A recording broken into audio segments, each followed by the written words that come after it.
Hello everyone, I hope कि आप अच्छे होंगे। आज इस वीडियो में हम लोग सीखने वाले हैं समानांतर श्रेणी के ऑब्जेक्टिव क्वेश्चन के बहुत ही इंपॉर्टेंट क्वेश्चन को। तो ज़्यादा टाइम को वेस्ट ना करके आइए वीडियो को शुरू करते हैं। आज इस वीडियो में हम लोग पार्ट 4 पढ़ने वाले हैं। अभी तक आपने पार्ट 1, पार्ट 2, पार्ट 3 नहीं देखा है तो इस वीडियो के डिस्क्रिप्शन बॉक्स में हम लिंक दे देंगे, वहाँ से आप जाकर देख सकते हैं। तो आइए वीडियो को स्टार्ट करते हैं। देखिए यहाँ पे क्वेश्चन दिया है, किसी एपी की 4 संख्याओं का योग 40 है और उनके पहली और चौथी संख्याओं का गुणनफल 91 है, तो वे संख्याएं है। यहाँ पे चार चार नंबर दी हुई है, इसी में से हमें चूज करना है, ठीक है ना। तो ऐसे सब क्वेश्चन आपको जितने भी क्वेश्चन यहाँ पे दिखाई दे रहे हैं सबका टाइप अलग अलग है। ऐसे ही क्वेश्चन आपके एग्जाम में आते रहते हैं, तो आप इसको एकदम बेसिक कंसेप्ट के माध्यम से समझ लीजिए, आप अपने एग्जाम में इसको बहुत अच्छा से कर पाएंगे, ठीक है। तो यानी कि क्वेश्चन में बोला है 4 संख्याओं का योग 40 है, तो सबसे पहले हम ऑप्शन से बनाएंगे इसको। देखिए जब भी इस टाइप का क्वेश्चन होगा तो उसको हम ऑप्शन से बनाएंगे। तो यहाँ पे इन सभी को ऐड करेंगे, देखते हैं 40 आ रहा है या नहीं।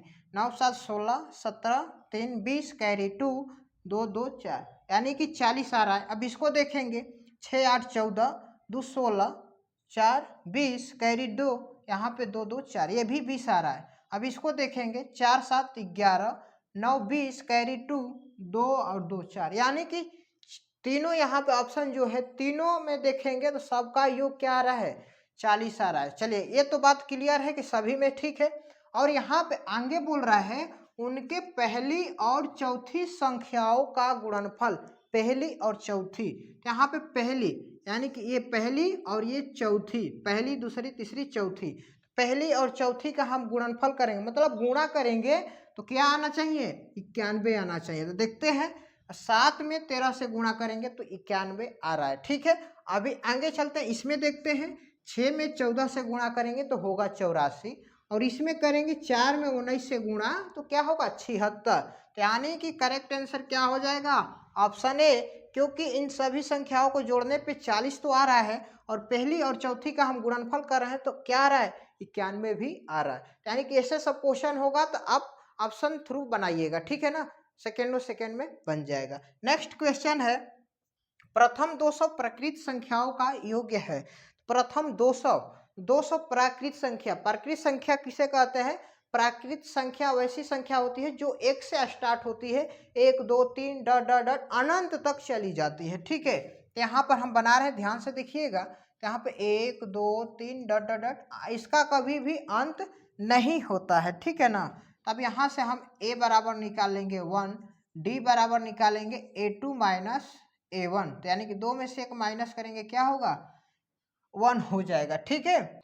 देखिए यहाँ पे डॉट डॉट डॉट कितना दिया है पद, टोटल 200, यानी कि 200 पदों तक, यानी कि n का मान क्या है 200, ठीक है। तो यहाँ पे n बराबर हम लिखेंगे 200। तब s 200 निकालना है, मतलब का s 200 संख्याओं का योग निकालना है। तो फार्मूला होता है n/2 into 2a plus n minus 1 into D, ठीक है जी। अब देखिए यहाँ पे n का मान 200 लेना है, /2 इंटू 2 गुणे a का मान है 1 प्लस n का मान 200 माइनस 1 और d का मान है यहाँ पर 1, ठीक है। 2 से काट दीजिए, ये जाएगा 100 बार में, ये हो जाएगा 2 प्लस 200 में से 1 घटाएंगे 199 होगा, 199 में 1 से गुणा करेंगे तो 199 ही होगा, ठीक है। तो ये हो जाएगा 100 गुणे, अब इसको जोड़ेंगे तो 9 2 11 9 1 10 1 1 2, यानी कि 201। अब इसको आप गुणा कीजिएगा तो ये हो जाएगा 20,100, यानी कि 20,100। तो देखिए 20,100 किस ऑप्शन में है, तो यहाँ पर ऑप्शन बी में है, जो कि इस क्वेश्चन का करेक्ट आंसर हो जाएगा, ठीक है।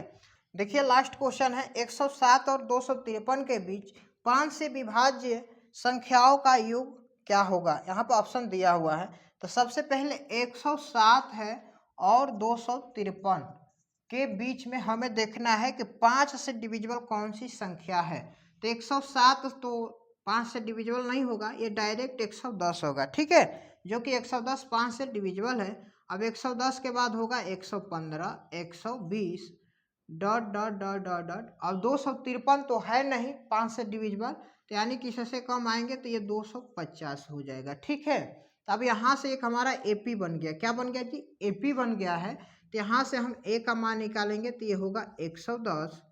ठीक है, और D का मान निकालेंगे तो इसमें से हम माइनस करेंगे A2 - A1 तो ये हो जाएगा 5। और यहाँ पे AN का मान होगा, यानी कि 250 क्या है यहाँ पे AN, यानी कि अंतिम पद है जो कि 253 के बीच में है, जो 5 से पूरा पूरा विभाजित है। ठीक है, अब यहाँ पे सबसे पहले हमें n का मान निकालना होगा। तो n किस पे निकलेगा? an के माध्यम से निकलेगा a + n - 1 × d। तो n का मान दिया है 250 बराबर a का मान दिया है 110 प्लस n नहीं दिया है, इसे रहने दीजिए, d का मान दिया है 5। अब देखिए 250 ये प्लस का 110 है, इधर आके क्या हो जाएगा माइनस का 110। तो यहाँ पे n - 1 × 5 हो जाएगा। ठीक है, इसको आप माइनस कर दीजिए 0, 5 में से 1 माइनस कीजिएगा 4, 2 में से 1 माइनस कीजिएगा 1।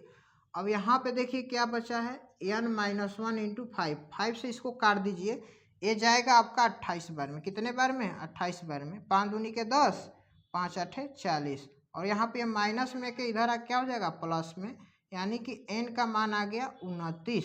अभी तो ये टोटल 107 और 253 के बीच में 29 ऐसी संख्या है जो 5 से डिविजिबल है। ठीक है, लेकिन हमें वो संख्या नहीं पूछ रहा है, हमें संख्याओं का योग पूछ रहा है। ठीक है, आप इसका स्क्रीनशॉट ले लीजिए, नहीं तो हम इसको बोर्ड साफ करेंगे, क्योंकि जगह नहीं है तो अब बनाने के लिए बोर्ड साफ करना होगा। इसके बाद हम बनाएंगे योग वाला। ठीक है, चलिए अब SN वाला फार्मूला लगाएंगे। SN का फार्मूला तो n/2 × 2a + n - 1 × d। अब देखिए यहाँ पे n का मान अभी क्या आया था हमारा 29 आया था, जो यहाँ पर था। ठीक है, /2 × 2 गुणे a का मान है 110 प्लस n का मान है 29 - 1 और d का मान कितना है 5 है। ठीक है, इसमें से माइनस कीजिएगा तो क्या होगा ये 5 होगा। ठीक है, अब ये तो कटेगा नहीं, इसको ज्यों का त्यों रखेंगे। अब देखिए 110 में 2 से हम गुणा करेंगे तो क्या होगा, ये हो जाएगा 220 प्लस यहाँ पे ये 29 में से 1 माइनस करेंगे 28 होगा, 28 में 5 से गुणा करेंगे तो देख लीजिए यहाँ पे होगा 8 × 5 = 40, 5 × 2 = 10, 4 × 14 140 होगा। ठीक है, अब यहाँ पे 29/2 कोष्ठ हटेगा, गुणा होगा। अब इन दोनों को जोड़ दीजिए 0, 4 2 6, 2 1 3, इसको काट दीजिए 180 बार में। 29 में 180 से आप गुणा करिए। ठीक है, तो यहाँ पे हो जाएगा 0, 18 × 9 = 162। ठीक है, तो यहाँ पे कैरी 16 हो जाएगा। फिर हो जाएगा 18 दूनी के 36 में 16 जोड़ दीजिएगा। ठीक है, 6 6 12, 3 4 1 5, यानी कि 5220। देखिए 5220 किस ऑप्शन में है?